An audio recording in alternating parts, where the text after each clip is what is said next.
The relationship that is costing you the most years of your life does not live next door, does not call you every Sunday, and did not show up uninvited to your last family gathering. Now, I want you to stay with me for the next few minutes because I am about to name 5 specific people in your life who are actively aging you. Not metaphorically, not dramatically. I mean physically, biologically, emotionally aging you. Wearing down the parts of you that are supposed to last.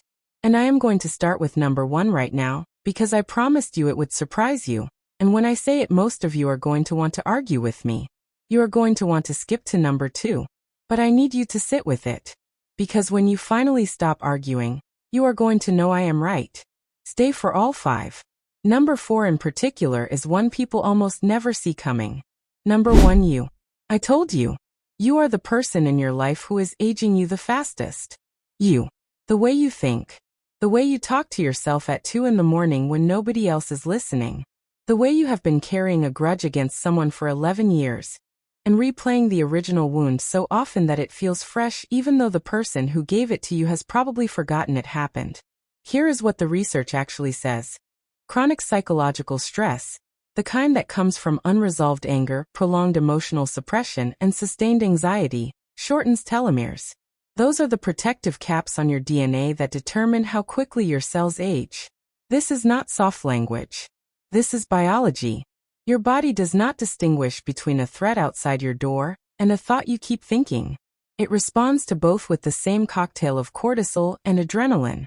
And when that response never fully switches off, it accelerates the process of aging at the cellular level. But it is not just the stress. It is the way you stay in situations you have outgrown because you are afraid of what leaving would say about you. The way you shrink yourself, your opinions, your needs, your ambitions, so that someone else in the room can be comfortable. The way you have been saying, "I'm fine" so long that you almost believe it. The way you refuse to rest because some part of you is still trying to prove something to someone who stopped watching years ago. You are doing this to yourself. And nobody else in this list can touch the damage that is doing. This is not blame. I want to be very clear about that. Life gave most of us excellent reasons to develop every single one of these patterns. But reasons are not permission slips to keep doing the thing. You deserve better from yourself than what you have been giving yourself. And before we talk about anyone else on this list, that had to be said first. Number 2, the chronic complainer. You know exactly who this is. This is the person in your life for whom nothing is ever right, nothing is ever enough, and every conversation is an extended audition for a catastrophe that has not happened yet. The traffic was terrible. The weather is wrong. The government, the neighbors, the food, the prices, the children, the knees. It is relentless. What most people do not realize is that extended exposure to chronic negativity is neurologically contagious. There is a concept in neuroscience called emotional contagion. Your brain's mirror neurons literally sync with the emotional states of people around you, which means that spending significant time with a person whose nervous system is permanently set to distress will start to pull your nervous system in the same direction. Your cortisol levels rise. Your baseline mood drops. Your body moves into a low-grade stress state that it was never designed to sustain. I had a friend, and I say had deliberately, who was one of the most exhausting presences I have ever encountered. Brilliant woman. Genuinely funny when she was in the right frame of mind. But every single interaction started with everything that was going wrong. By the time we hung up the phone, I needed an hour to decompress. I thought I was being a good friend. What I was actually doing was absorbing her weather pattern into my own body. The day I finally had an honest conversation with her about it, she told me I was being selfish. Maybe she was right. But I also stopped having migraines every other week. You decide. Number 3. The one who will not let you forget your past. This one lives close, often inside the family. This is the person who has decided that the worst version of you, the version from 10, 20, 30 years ago, is the truest version. And they protect that story like it is their full-time occupation. Every room you walk into together, they are already holding the file. Every time you make progress, they find a way to bring it back. You did this. You were that. Remember when? The constant subtext is that you have not really changed, you cannot really change, and they will not be caught off guard again. What this does to a person over time is not subtle. Research on identity threat shows that when people are repeatedly reminded of a negative self-concept, they experience measurable increases in physiological stress responses. You start to unconsciously organize your behavior around their expectation. You start editing yourself before you even open your mouth. That kind of sustained self-monitoring is exhausting in ways that accumulate quietly. In sleep quality, in cardiovascular health, in immune function. And here is the part that is hardest to say. Sometimes this person loves you. That is what makes it complicated. They are not malicious. They are just stuck. But their being stuck in who you were should not cost you who you are becoming. Pause here for a second. I want to say something directly to the person watching this who already knows which 2 or 3 of these people are in their immediate life right now. You have been telling yourself it is fine. You have been calling it loyalty or history or complicated, or just the way things are. I hear you. I have said every single one of those things. But your body has been keeping the score the whole time. Something to think about.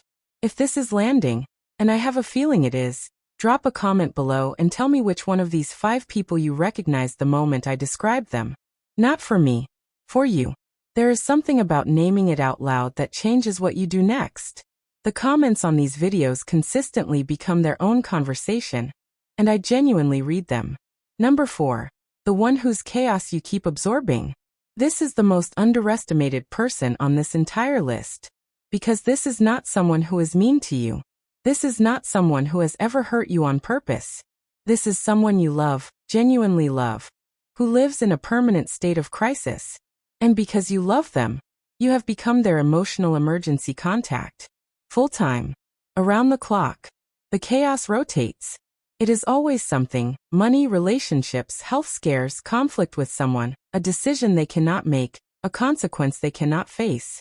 And every time the phone rings and their name appears, something in your body braces before you even pick up.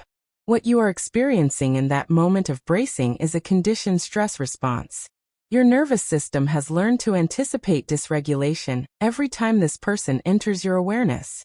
That response, repeated enough times, does not stay contained to the phone call. It starts to show up in your baseline, in how you sleep, in how you eat, in your resting heart rate, in the low-level dread that follows you around on the days you know you are going to hear from them. The cruelest part of this one is that the chaos is real. This person is genuinely struggling.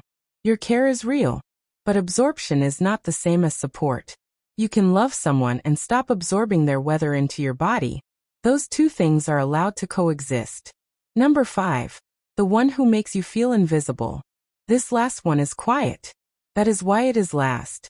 This is the person who does not see you. Not your accomplishments, not your efforts, not your growth, not your grief. They are not cruel about it.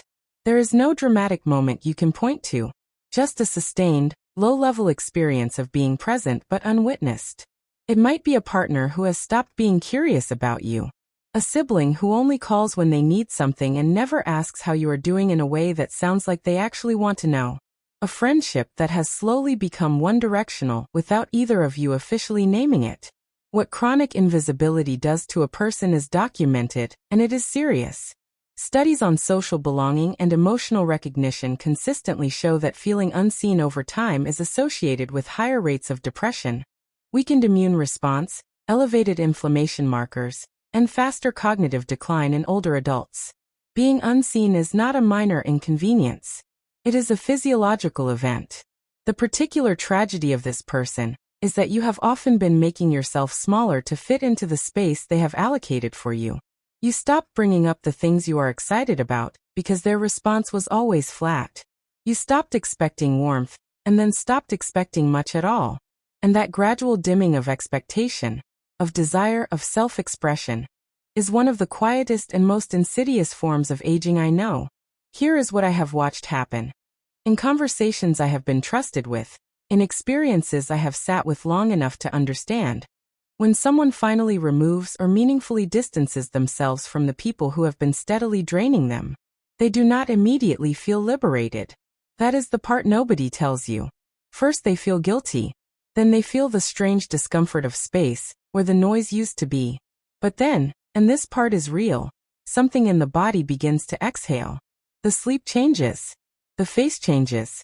The way they walk into a room changes. Not because life got easier, but because they stopped spending the energy required to survive people who were never meant to be permanent fixtures. You do not have to make dramatic announcements. You do not have to write anyone off with a speech.